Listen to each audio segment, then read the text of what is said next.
Hello,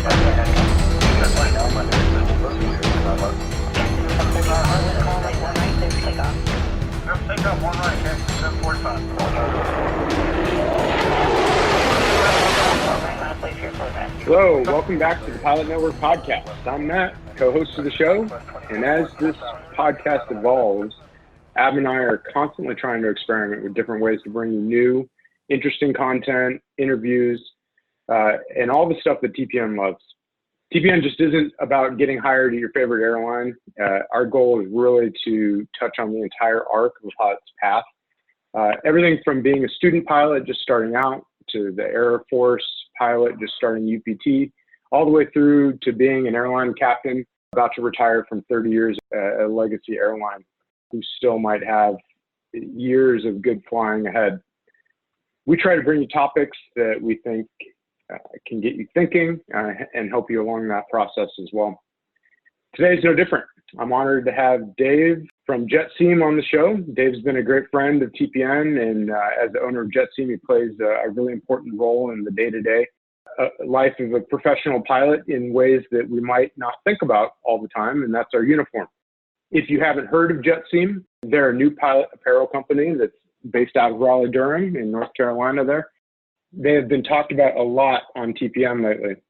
It's led by an entrepreneur that is literally cut from the same cloth that we are here at TPN. David, welcome to the show. Thanks, Matt. I appreciate the time, and I've had several pilots tell me how great TPN is, and I owe a Raleigh-based pilot a huge thank you and probably a lunch or something bigger than that for making the introduction. It's great to have you here. I know JetSeam has talked about a lot on the network, and one of the biggest things we wanted to do is just have you on and kind of tell us a little bit more about what you guys do and introduce you to the network in general. Again, I couldn't be happier and couldn't appreciate the time more. And let me answer your questions. What you got for me? Absolutely. Let's just start out. Do you mind telling us a little bit about who you are and your professional background and how that led you to start JetSeam? Yeah, I started in retail, not really knowing what I wanted to do with life and all that. And I thought about being a chef, and I was an outdoor guide and a whitewater raft guide and doing all this stuff and not really knowing what to do. And in 2000, I got a kind of a career break where I started working with a guy, and he taught me how to import. That kind of started me on my path towards learning importing and how to run warehouses. And then my career evolved into basically running everything that had to do with the inventory life cycle, from sourcing the inventory, getting it made, importing it, warehousing it, and ultimately shipping it to the customer. And in that time, I've traveled and extensively at factories and lived overseas for extended periods of time, and just really kind of figured out how this supply chain works, and that led me to JetSeam. That's awesome. So we talk about the pilot side hustle all the time here on TPN, and that's why we love having entrepreneurs who really have the heart of a teacher and have lived this stuff day and night. So what are some of the lessons you've learned about the supply chain management, inventory life cycle, and all those things to run a product-based business? What's some of the aspects of that we might not be familiar with otherwise? Wow, that's a big question. I would love to say that it's giving me all these this bright, positive kind of direction, but really what it has done more than anything is it's taught me what not to do. And through learning what not to do, I've kind of guided my path and said, oh, I've seen this before, stay away from that. And I think the biggest lesson I learned, and it was probably from being young and naive, was, the only truth in any of this business is what you see for yourself. And that has led me to the understanding of, if someone says, here's an example. This is the same question asked two different ways. Is the shipment going to be on time is one way to ask it. Is the shipment going to be ready on March 30th? Totally different way to ask it. And you ask that first one once, and you learn that that's not the way to ask that question. Sure. and so I think, to me, the biggest lesson was, was what I see and what I can touch, and what I know not to do now will guide my direction forward in all the things that make a product successful. I hope that makes sense. No, it totally does. So a lot of pilots, while their day job is obviously flying, they tend to start digital businesses or software-based businesses. But what you're doing is really something a little bit different. It's very product-based. It's clothing, it's textiles, and we'll get into that a little bit in a minute. But what would be your advice for a pilot who's got an idea for a product, and has to really start down that road and doesn't, I've got an idea for something that I want to make that's an actual physical good. What's the first step in that process? What would you recommend? I think the first step is to really try to find someone in your area or through a website or a friend of a friend that does this kind of business, and just give them your idea and be open to criticism. It's really easy, especially in the clothing industry. You say, "Oh, what do you do?" I do clothing. And they say, "Oh, I have this great idea for a t-shirt line." And, I'm always open to listen, but, then you give someone some feedback and they're like, "Well, what do you know?" And so I think it's just being open to that feedback, and just really asking someone. I think a lot of people, entrepreneurs that are starting out, they don't want to say their idea out loud because they think someone's going to rip it off, and then, their $1 million idea has gone down the tubes. And while that is always a possibility, it's probably not likely.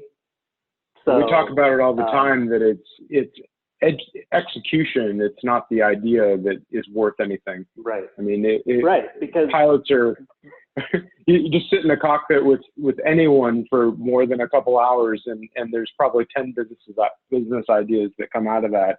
But how many of those ever actually get implemented and executed on? Right. And so just talk to some people and ask about that. And I also, I would suggest writing up a kind of a timeline with some dollars to it, and say, okay, if I started here at zero, what's my timeline to actually have a product, and what are the costs involved to get to that, the end goal of having a product, and really see if it makes sense. And I think the more you do that, and the more you talk to people that are in the industry, all of a sudden you get a good picture of it, and you kind of fortify yourself and say, yeah, that's the direction I want to go. No, that's great. And there's tons of resources out there that you can, Google is your friend on that one, of course, but you just pull up any YouTube video on the topic, and that probably helps you get started. But there's nothing like the experience of someone who literally has taken a product idea from idea all the way through to an entire manufacturing supply chain and shipping out to customers. That's a big step in getting the business off the ground.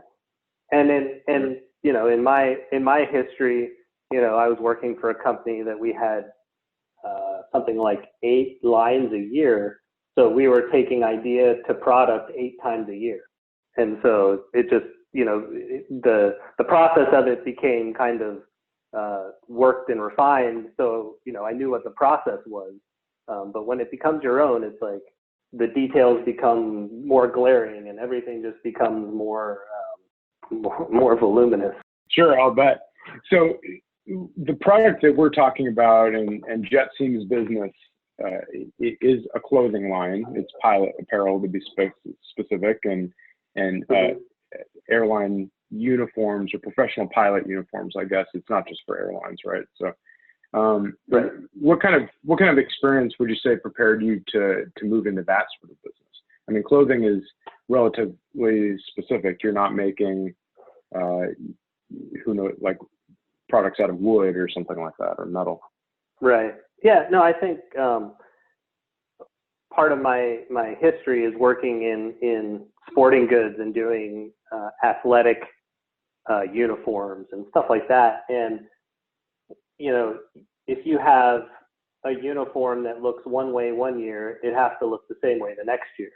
And so getting that stability and the manufacturing in place to be able to produce the same item over and over again, and that's kind of what drew me to this line. And what I've heard throughout the industry is I got a shirt this time, and the next time it didn't fit the same or it didn't feel the same. And so, with all the people that I work with now, our goal is, if you bought the shirt today and you loved how it fits, if you buy it a year from now, it's going to fit the same. And that's our driving force. Like, we want to make sure that, each time we produce that shirt, it's the same shirt. Now, we might make improvements to it. Like, right now we have a pen holder in one pocket, not the other. We might add one into the other pocket, but that's not really a change to the garment, so to speak. That's an improvement. But the fit and the way it feels and the fabric and the color, we aim to just add a level of consistency to it so that you bought it this time and next time you're like, yep, I know exactly what I'm getting. Absolutely. So did you have any experience in the airline or aviation industry before this? You mentioned sporting goods and a lot of athletic wear, but like uniforms for pilots is a little bit specific. What kind of took you down that path? I'm the managing partner. I have another partner that I work with, and he travels for business, and he's over 1.5 million miles traveled. And he's a pretty young guy. So, I mean, he's out every week on the road, and he talks to people and pilots all the time. And it kind of just built from him and I wanting to do something together. And we've been talking about it for a long time. And I found myself in a spot that I was able to talk to him, and it kind of came from that. Just, I was in the right space, he was in the right space, and we've had these conversations before, and we decided to go for it. So one of the things that I noticed that is a little bit different. So airline pilot shirts specifically, and just pilot shirts all seem to have a very kind of standard look to them. But what's some of the innovation that the details that you pay attention to that the average person might not know? I would say first and foremost is the fabric. I think our fabric is quite unique to what else is out there. It is much lighter weight. It's not see-through, so you can wear an undershirt under it, but you don't necessarily have to. But it's a lot lighter. Also, it is predominantly cotton, whereas a lot of shirts on the market are predominantly polyester or all polyester or man-made fibers. But this one is predominantly cotton. It does have a blend of cotton, polyester, and one of our fabrics has some spandex in it, but it just feels different. It feels lighter and it wears differently. And then we tuned our fit a little bit. We went for more of what we call a retail sizing. So it's not going to fit like a classic uniform. The sleeves aren't going to go down to just below the elbow. The sleeves are a little bit shorter. It's a little more modern cut, and I would say it fits more like something you'd buy at a department store or like a J. Crew than another uniform shirt. We've really tried to give something different, and we also did an undershirt, and the undershirt's made out of bamboo viscose, and it's just a different fabric. It's probably, I'm sure some of the people will have tried something similar on, but if you've never tried on a bamboo shirt, it is just a different fabric. It's not something you'd probably wear out and about as like a t-shirt, but as an undershirt, it is exceptional. It's the way it feels, the way it wears, the way it stays under your shirt and doesn't kind of bunch up on you. And so we provided this kind of solution, the undershirt and the pilot shirt. And if you wear them together, especially on a hot day, you'll see the difference in a second. And I've personally noticed that. So I wear the bamboo undershirt that you guys sell. What fascinated me when I first pulled it out of the package is I was accustomed to the standard cotton, white shirt and whatnot. What I thought was really interesting was, number one, the fabric is really it's almost thin and has kind of a slippery feel to it, which is it kind of threw me off at first. But I tried it anyway, and what I noticed was it doesn't catch on your outer shirt at all. In fact, what it does is it allows you to move and do your flow in the cockpit and be able to move around and do all the things you need to do without noticing any sort of friction from your clothes, which sounds weird on the face of it, but I got to tell you, like after a 10-hour day in the cockpit, it really makes a huge difference. And it's something that I was surprised about, to be perfectly honest. Yeah, and I think, kind of the feedback I got when kind of putting this whole line together was someone looked at me and said, "You don't understand that once they close the cockpit door, we spend about 5 minutes just unbuttoning and unbuckling and getting comfortable." I said, "No, I don't get it. I think you shut the door and you start doing your checklist." They're like, no, we spend a good 5 minutes trying to get ourselves ready to go. And a lot of that is just pulling and unbuttoning and getting just comfortable. And right. And so what we try to do is say, how can we make it so when that door shuts and you're in the seat, you're like, I feel good. Because it's not like you're at a desk or moving around. I mean, you're in a dynamic environment, but you're wearing a shirt and tie, and it's got to be comfortable because chances are you're going to be there for the next few hours, if not longer. And so that's one of the biggest reasons that we're talking right now, and we wanted to get you on the show and just learn a little bit more about it, because this is,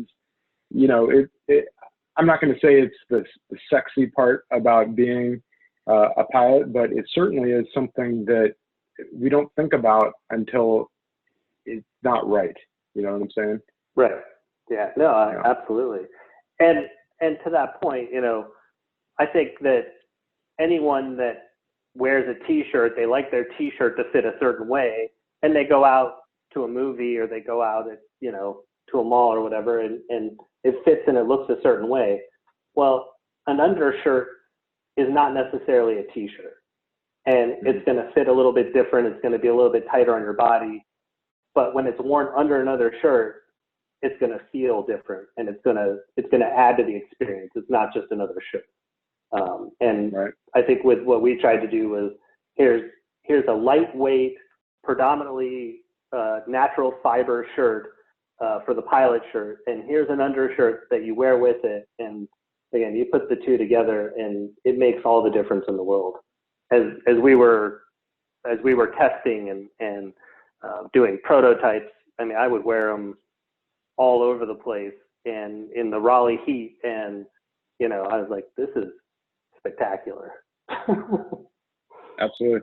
So tell me more about the testing process, and I'm assuming you interacted with some pilots and put some early prototypes out in the field and got some feedback. Tell me a little bit about that process and some of the good and some of the bad, maybe just interesting stuff that happened.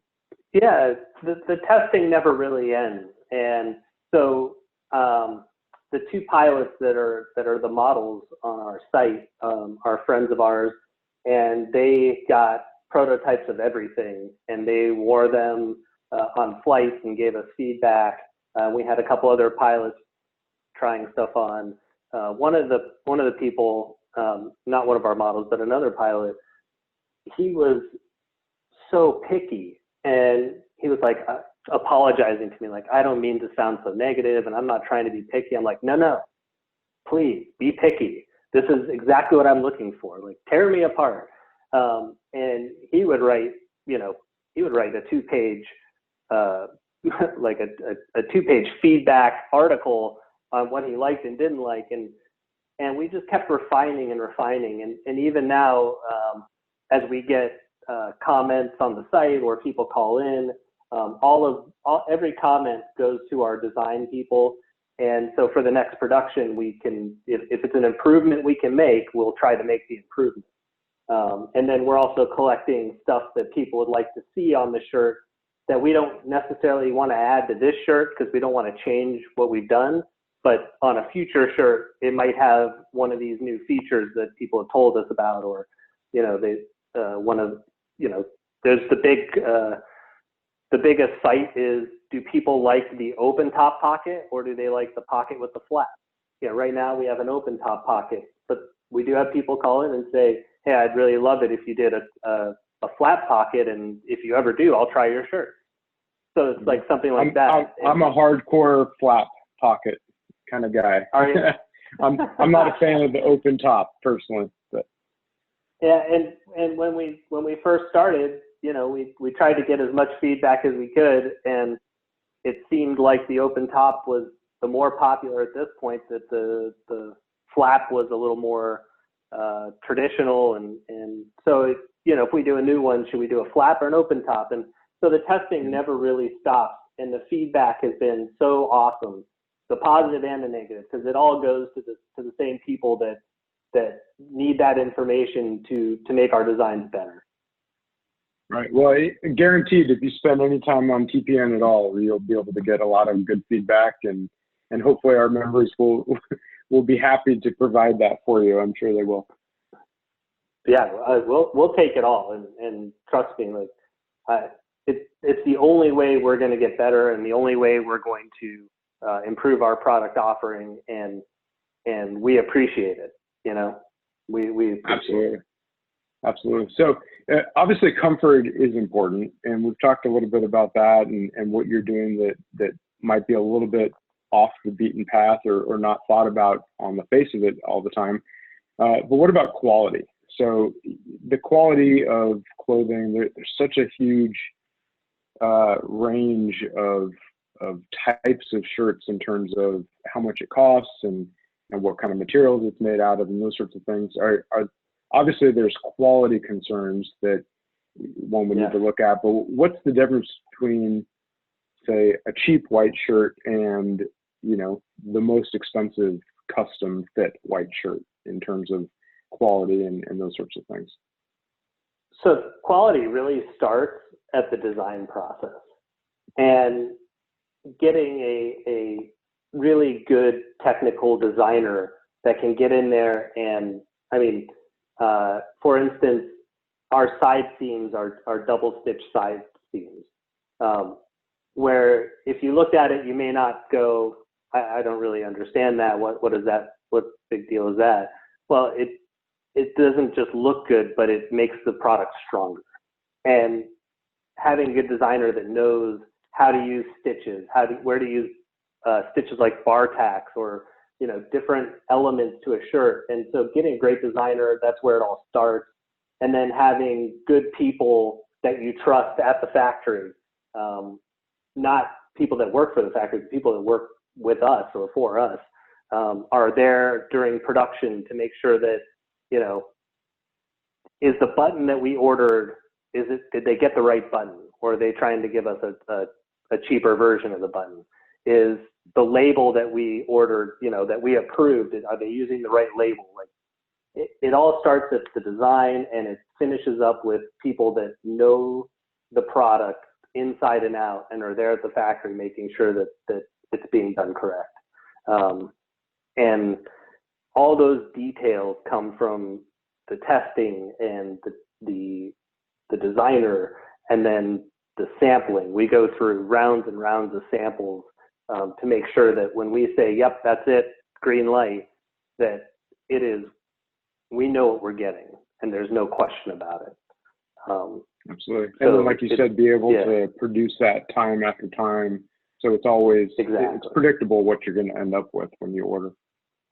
Exactly. And, there's a blueprint, for lack of a better term, there's a blueprint that's made for the shirt, and keeping that blueprint up to date and what goes in it. And, we changed this little measurement, so let's make sure it's updated. And keeping that just, that's what we call the Bible. If that's right, it makes it really easy to produce that shirt again. If that Bible, if that blueprint is wrong and we miss something, it goes bad quickly. So we stress those details, and we stress over them, and we stress over them. And by the time the shirt is ready to ship to us, we know that it's been done correctly. So obviously we share a couple of core values between the Pilot Network and the entrepreneurial venture, and also JetSeam, to where we both love small business and the process of developing a product, whether that's information or content or some sort of clothing item or a crew bag or something like that. But also giving back and really supporting the aviation community and those around us and paying it forward. And so I know that you guys support an organization called Miracle Flight. Do you mind telling us a little bit about your interaction with them and how that fits into JetSeam as a business? Yeah, so I have a son with special needs, and I've had to take him to specialists and doctors out of state and take him on airplanes and drive him, hundreds of miles from the house.